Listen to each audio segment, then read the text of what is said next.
Warframe 1999 is released with a ton of new contents, including 8 different arcanes that you can get either from the case, in the bounties, or redeem with hex standing from Eleanor. One of the arcane that got my attention is Melee Doughty. Hi, I'm Ghost. Today I want to talk about Melee Doughty and interaction with Pseudo Exalted, especially with the Excalibur. I provided the resource and timestamp in the pinned comment, so feel free to check.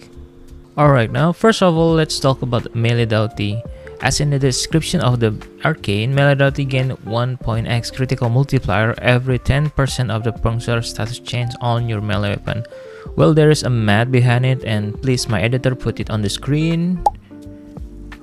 While you can count it, of course, but DE has made us a UI to show how many melee critical multiplier that we got from the arcane.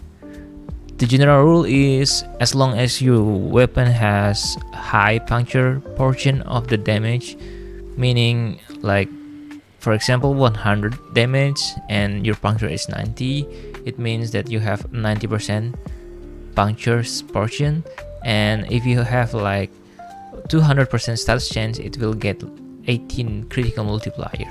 With this trait, a weapon that has high puncture damage and status change like Vicar Sidon, Ceramic Dagger, and Rufox with 100% puncture on incarnate form is getting most out of it. But pay attention, any ability that infuse elemental damage, such as Nourish, changes the portion of the puncture, resulting the lower critical multiplier bonus. Alright, now we already know how the Melee Doughty works. Now let's move on to Pseudo Exalted weapon modding. Pseudo Exalted weapon is a fake exalted weapon. It is an ability that has its own status, such as damage, critical change, status change, and critical multiplier, and get benefit from the mods.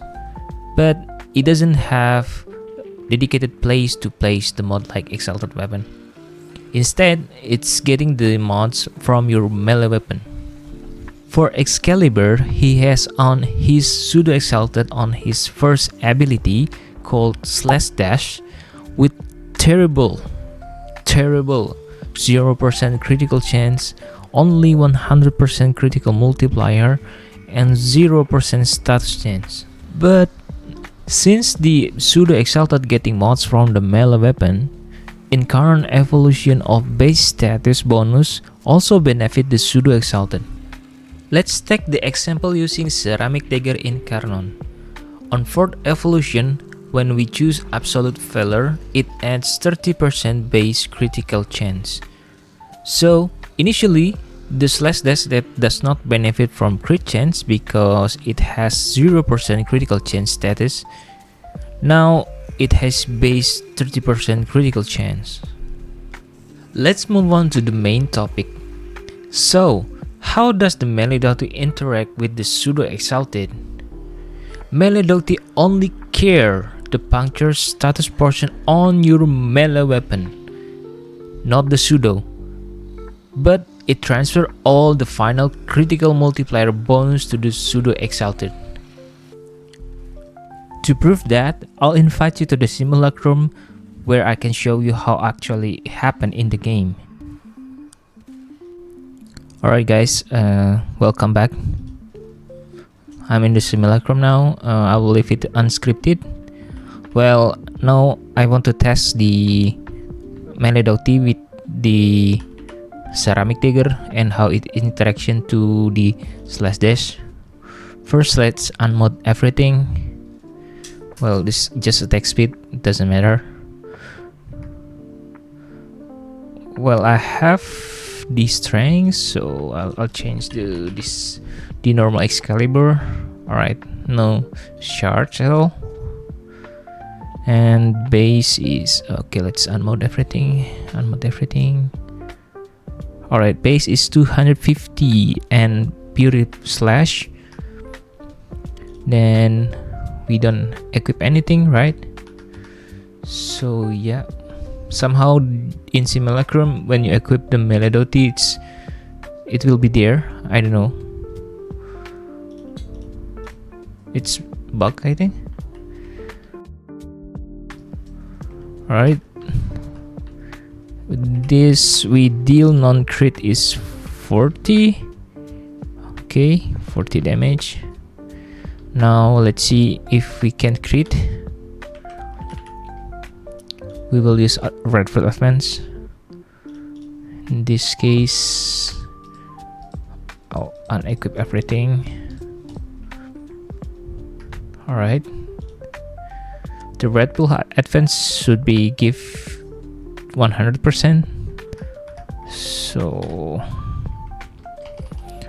the previous damage was 40, and let's see how it's done. 46 critical, right? 46 critical. Okay, no bonuses.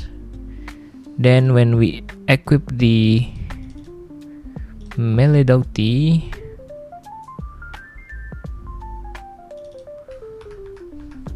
alright, now we have 4.5 flat crit multiplier bonus. See, 43 to 253. So yeah, while it's only the Excalibur only have slash, the Melee Doughty only count the status on the ceramic dagger. See, it has 45% puncture portion. So yeah, should be 4.5. Yeah, it's 4.5. So now we already know all the information that we need. How do we maximize the slash dash damage with Melee Doughty? Today I have 3 builds to play around with this arcane.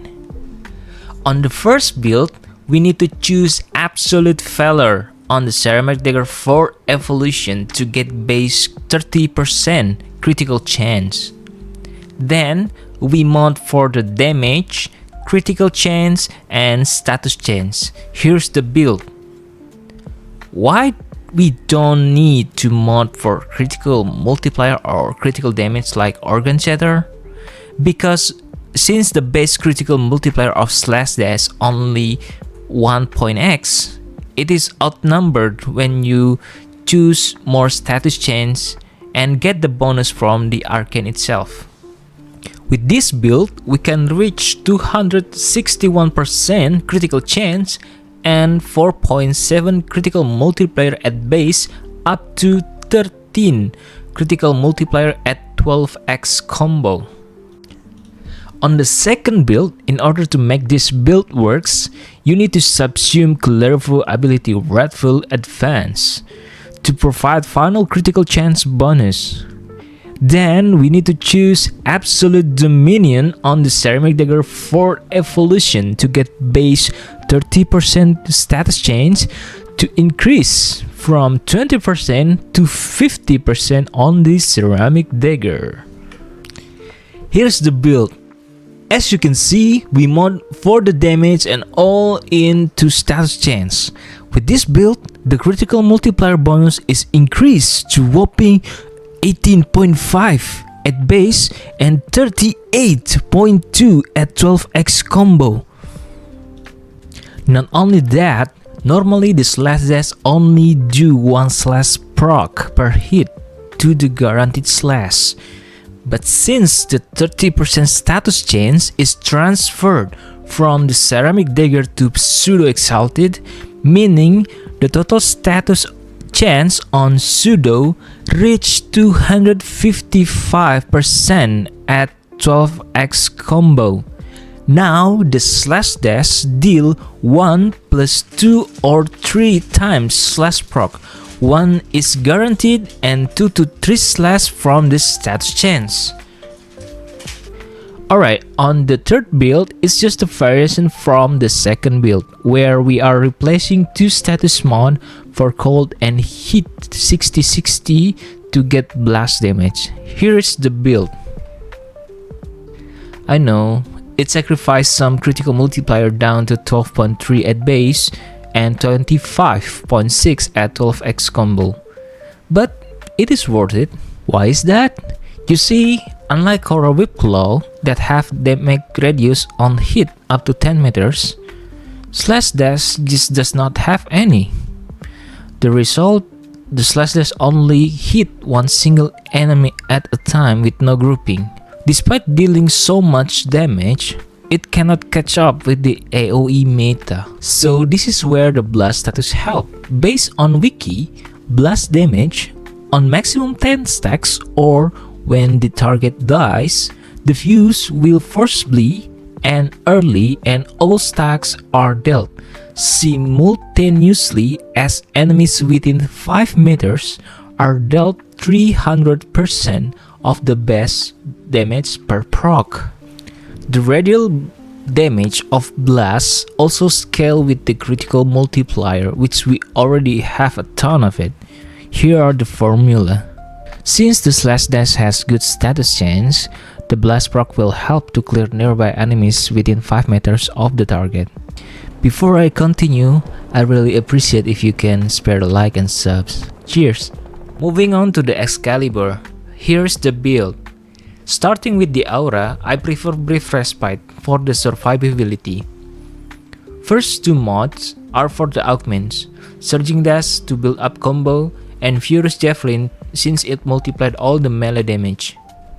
The next two slots are for the energy sustain with Flow and Equilibrium. For the strength, I slot Blind Rage and Umbral Intensify, but if you build normal Excalibur and don't want to spend an Umbra Forma, Precision Intensify is a good alternative. As you can see on the screen, the damage is competitive. For the last two slots, I prefer Stretch to increase the radius of Furious Javelin and further the Slash Dash, and Transient Fortitude for more strength. This is flex slot. You can change for duration using Continuity or Rolling Guard or Catalyzing Shield for more survivability. Lastly, for the Exilus slot, I prefer Warrior's Rest to gain 15% strength and also disable the Umbra. I just don't like it keep swapping my equip secondary to primary when I switch back from operator. Or you can just slot whatever you like. For the Arcanes, Arcane's Fury is a must to boost melee damage, and other slot is depends on your playstyle, but I prefer Arcane Energize for more energy sustain. For the Archon Shard, I recommend one Taufort Ember for 45% maximum energy is filled on spawn, another is for the casting speed, and the rest is optional, but I prefer 3 Crimson Taufort for additional ability strain. Lastly, the Companion. Good options are Panzer Full Pfeile for fire priming to boost the slash damage over time, Nautilus for grouping, or if you want to do endurance run or do level cap, I highly recommend to use Huroscubro or Shade to provide another layer of survivability by making you invisible during the slash dash. Alright, that's all about the theory. Let's see the Excalibur into action.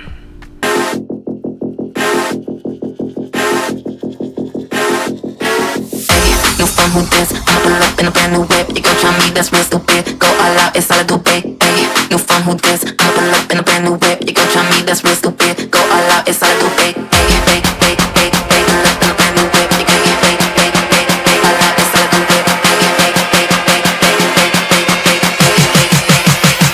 New phone, who this? New phone, who this? I'ma pull up in a brand new whip. You gon' try me, that's real stupid. Go all out, it's all I do, babe. New phone, who this? I'ma pull up in a brand new whip. You gon' try me, that's real stupid. Go all out, it's all I do, babe. Pull up in a brand new whip. You gon' get paid, all out, it's all I do, babe. Pull up in a brand new whip. You gon' get paid. New phone, who this? To summarize the build, I create a spreadsheet because we don't have the UI now in the Warframe to visualize. You can access this spreadsheet in the pinned comment. First build is flexible and cheaper since you don't have to farm for Kullervo. But the second is providing the highest critical multiplier, 39.2. This build also still works while your allies have elemental damage buff like Nourish. Lastly, the third build is for more room clearing. It is more convenient and potentially have the highest kill per minute compared to the other builds. Thank you so much for you that made to this point.